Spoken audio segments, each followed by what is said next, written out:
wow, look at this totally real place that exists. Also, while these are some nice and very relaxing opening credits, they have no business lasting for over 2.5 minutes. At some point, relaxing turns into falling asleep, and your damn movie hasn't even started yet.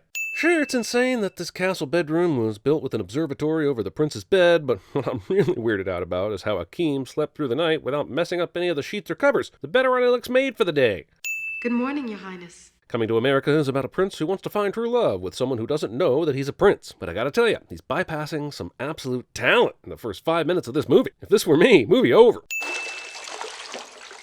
The royal penis is clean, Your Highness. What's even more impressive is that her makeup is still fully intact after being underwater washing for the last several seconds. So, this is considered brushing his teeth? How many cavities does Akeem have after this 1/64th job that happens daily? Gargle assistants. People who have extreme wealth and or are the Grinch have an unnecessarily super long table cliche. That's weird. When the movie establishes this dining area, it shows a wide open space to the king's left. But now it appears that there's a whole wall there. Akeem, come sit. I'll need you to walk around and sit on the other side of the table, because if you sit in the chairs on this side, then we'll have to move the camera and everyone will realize how much bullshit that establishing shot was. You've grown a mustache. Joffrey, it has been a year. A year where they've sat together at this table every morning. You can have an inattentive father, but at least come up with a scenario that makes sense. I was just remarking to my mother the other day what lovely skin the queen has. Arsenio Haskell. Now let's see if you can defend yourself, you sweat from a baboon's balls. I feel like there should be a Bechdel-type test for 80s movies where the film only passes if you have two males that at no point perform some form of martial arts on each other. I'm pretty sure only Follow That Bird would be victorious. Only dogs are to obey. If you truly love your wife, you will value her opinion. 100%, but this is a man who has never tied his own shoe or wiped his own ass before. Where would Akeem even pick up this fountain of truth? Get your royal engagement t-shirt! Did this guy win a contest to be in the movie? Whatever Arsenio is saying to Eddie Murphy here is a lost in translation moment, and I must know now what he said to him. This dance number to introduce Miss Imani Easy goes on for some time. Completely free from infection. That's a funny lyric to this song, but if this kingdom follows strict rules of order and upholds standards of tradition, what kind of f***ing line is that? May I talk to you alone for a moment, please? This is the kingdom where the prince isn't even allowed to wipe his own backside. Why would he be able to do something that everyone in this castle thinks is outlandish without even as much as a peep from his dad?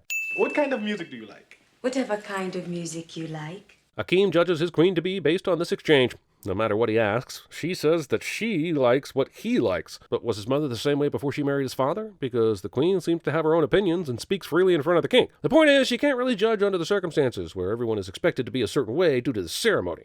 Bark like a dog. This movie has at no point shown itself to be self-referential in any way, so why is this fourth wall breaking? Excuse me, Imani, for a moment. How does this guy know someone is even approaching the door and that it would need to be opened at this time? Fulfill every erotic desire, and in 40 days, you will come back and marry Imani. Arbitrary erotic desire deadline is arbitrary. Eve's giraffing.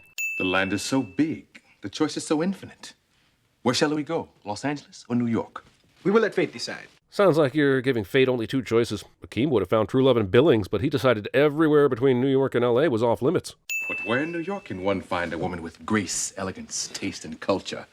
A woman suitable for a king? Queens. Hardy har. Are you seriously not going to research Queens before you go there? You're just going to judge it by its name? Did you notice there was a place called Flushing in Queens? Sure, it has nothing to do with toilets, but this is the kind of logic you're using. Take us to Queens at once. You're at the airport. You're in Queens. But the taxi driver, who should know better, doesn't even bother to ask for a more specific destination. What part of Queens you want? Only now, after driving for some time, does he ask where they want to go. Take us to the most common part. That's easy. There's one thing Queens has got a lot of. It's common plots. Then how is that easy? Seems like that would make it much harder to figure out where they want to go. Oops, looks like the cab driver took them to Brooklyn, and pretty much nowhere near Queens. We got a point. Cassie Clean was a bad mother. Hey, I ain't saying Clean bad. Watching Arsenio Hall and Eddie Murphy play different characters throughout this barbershop scene is fan-tastic. You don't see comic actors do multiple roles like that anymore, and it's a shame. Plus, that's some awesome Rick Baker makeup. Here's 2 sins off. Discount Cubic Good. Holy Don't mind me, I'm just looking around for the final scene of The Departed. Good morning, my neighbors! You! Yes! Yes! You too! This movie is problematic in parts, and I'm not sure it completely comes together in the story department, but god damn it, it's funny. I mean, it's really f***ing funny. With that being said, the landlord just said a couple minutes ago about the apartment, got just one window facing a brick wall. and that is clearly not the case. I feel like a complete idiot. And maybe stop at 3 or 4 pieces of flair next time. The Soul Glow commercial is very, very funny, but considering how much it plays into the storyline with one of the main antagonists, this is also a large tower of television convenience. Even Coming to America isn't immune from the montage of unacceptable partners cliche. I mean, are these women all lined up ready to sit down in this same booth so they can conduct tryouts? Also, not only are these women unacceptable, but they're unacceptable in a way that's just insane. And I get it, it's a comedy, so everybody has to have an exaggerated unacceptableness. And what are the chances of them running into 2 pairs of twins? And I want to tear you apart. And your friend, too. Movie denies us Arsenio on Arsenio action. Turn around, ladies, for me, please. You know there's a God who sits on high and looks down low. I do recall all of those Sunday school lessons about the god of ass. That seemed to be the story my teacher Anthony L. Ray liked to talk about the most. And welcome him to the stage. Big round of applause for Jackson Heights' own Mr. Randy Watson. Yes! I get that the sexual chocolate sequence is a highlight for many, and rightfully so, but it also has to do with the rest of the film and kind of stalls all the momentum. Movie Characters 101, if the protagonist's love interest is dating someone else, they can't just be lacking in a few areas. They have to be a total asshole. She is wonderful. Yeah, because out of all the women you've met in this movie, she's an actual human being and not a one-note comical character.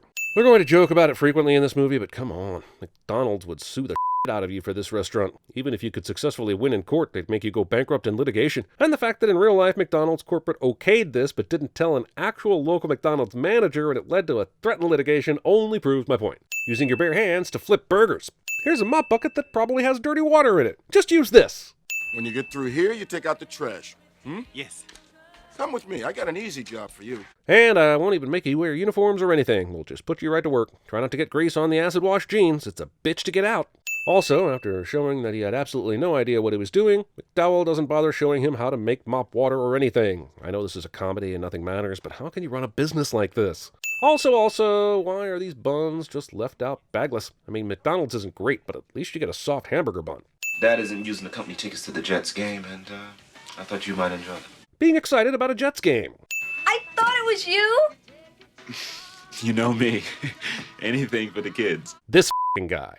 And in the end, the Giants triumph by kicking an oblong ball made of pigskin to a big H. Jesus, what era of the NFL were you watching to see the goalpost as a big H?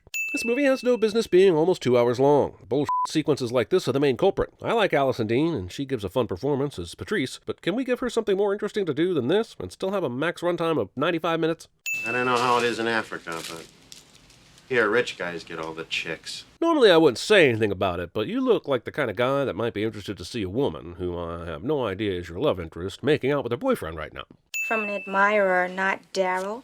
Okay, so we all know that Akeem is extremely rich, but all of their bags were stolen, and he emptied the entire money clip into the collection basket. So, where's the money coming from at this point? Semi says the earrings are $500,000. Then later in the movie, Semi asks the king for more money, so they don't seem to have a credit card. Yes! Yes! This whole time, Patrice has been whacking him off under that jacket, but it looks like she's perfected the over-the-clothes version of it and got him off in under 1 minute. And all I have to say is, where's my Patrice? Also, beating people off at a St. John's basketball game. Oh my goodness! Oh my goodness! It is you! Jeez, of all the sporting arenas in all the towns in all the world, this guy's a vendor at a St. John's game. Stay cool! Nobody gets hurt! Robbing a fast food joint on Queens Boulevard? I can't say that it wouldn't happen, but it happens at such a convenient time for Akeem to show his worth that you almost wonder if he hired Samuel L. Jackson to rob the joint. You know, we've been hit by that guy 5 times. Are you serious? Possible, I guess, the cops are worthless or you don't want to call them, but at what point do you maybe hire a security guard or something to defend against a guy who robs your place at will? He has accepted us as equals. Okay, fellas, just give him a ticket, take the keys, park the cars down the street. Valet for a house party where you just park your cars down the street? My guess is you didn't need valets, you just needed a punchline for a joke. Also, how would either of them even know how to drive? I'm not sure what Semi's actual stature is in Zamunda, but he appears to be high enough up the ladder that he probably wouldn't be driving himself around. When you get finished, come inside and help out in the kitchen. How can you possibly know when you're done? You know something, Akeem? When I was growing up, 9 of us lived in a shack No bigger than this room. But we still thought of those as good times. Well, this is where you're going to be working tonight.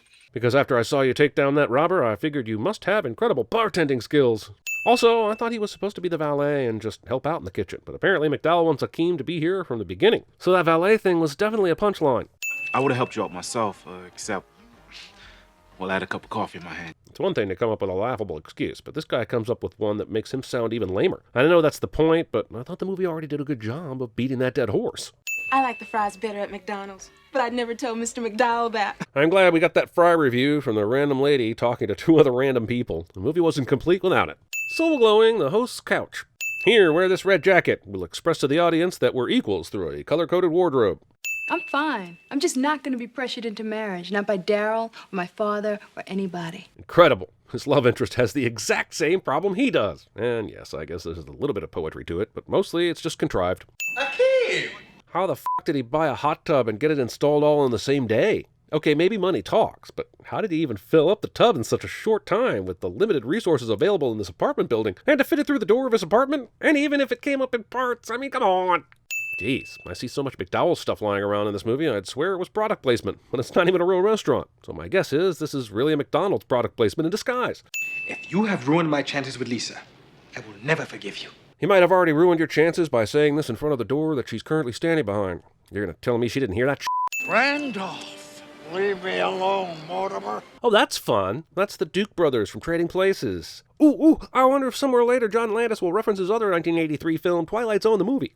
Also, if Trading Places exists in the Coming to America world, then that means Eddie Murphy is secretly playing Billy Ray Valentine in this movie. He's just not on camera. I get the sense that 15% of the people you meet in this world are either Eddie Murphy or Arsenio Hall. To America. 2/3 roll credits. Thank you. Thank you very much. Let's have lunch. So do they think this is Billy Ray Valentine or someone who looks exactly like him? Or are they just not going to acknowledge that shit at all? Also, how would they even know Akeem was the one who gave them the money or where he went afterwards? Mortimer was half asleep when he set the McDowell bag on his lap. Look, I totally think Patrice is the type of gal who would break into Akeem and Semi's apartment, but f***ing why? It's not like she suspected anything. Why would you go to this rundown place, knock on the door, and then break in when they don't answer? I'll tell you what.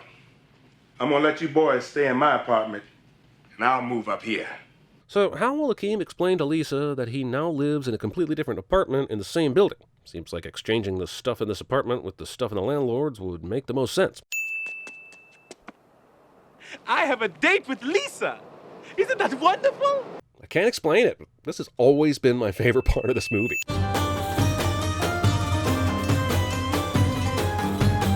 The Lion King.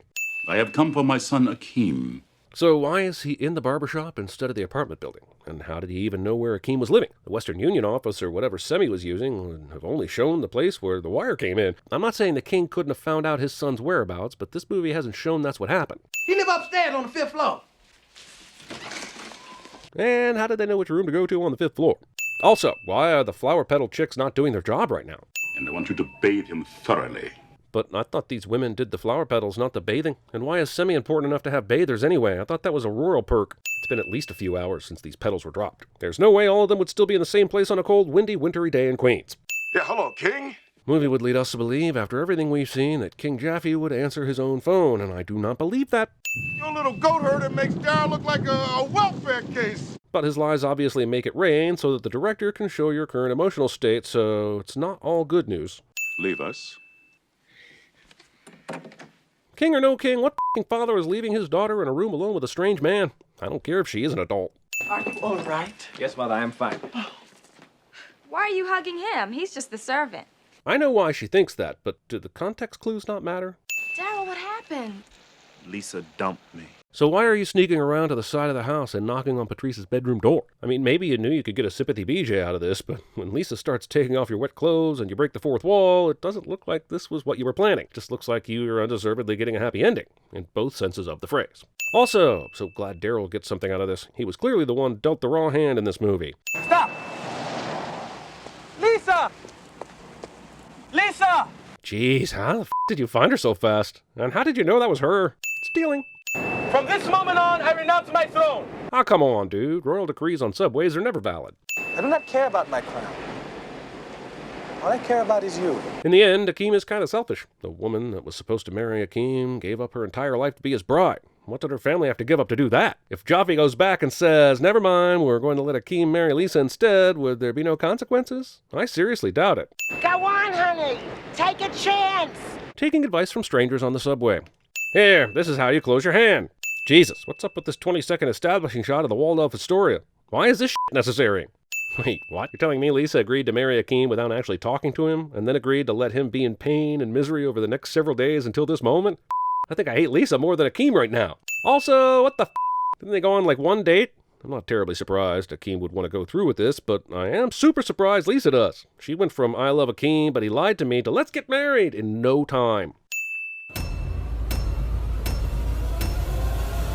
There's still food, but I don't want to eat it. Despite popular belief, we love movies, and we love talking about them. Check out the Sincast podcast, where I'm joined by my fellow CinemaSins creators to talk about movies, rankings, rants, and more. Available here on YouTube, or search for Sincast wherever you stream podcasts. Could you pass the salt? Good morning, Your Majesty. Hello, Babar. Isn't there a children's book about an elephant named Babar? But, Father. It is settled. Good night, Ned. We need to talk about your flair. Really? I have 15 pieces on. See, they're McDonald's. I'm McDowell's. Ding, ding, ding, diggy, ding, ding. Ding, ding, ding, ding. That's the way theirs goes. Ours goes ding, ding, ding, diggy, ding, ding. Stay cool. Nobody gets hurt. Nobody's gonna hurt anybody. We're all gonna be like three little Fonzies here. And what's Fonzie like? Hey, man, what's happening, Phil? I knew that was you. I am Queens Boulevard.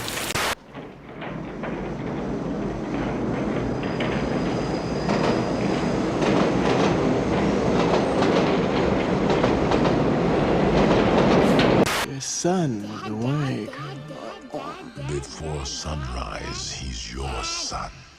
Well, you can guess what happened next. Therefore, As if! I am only 16, and this is California, not Kentucky.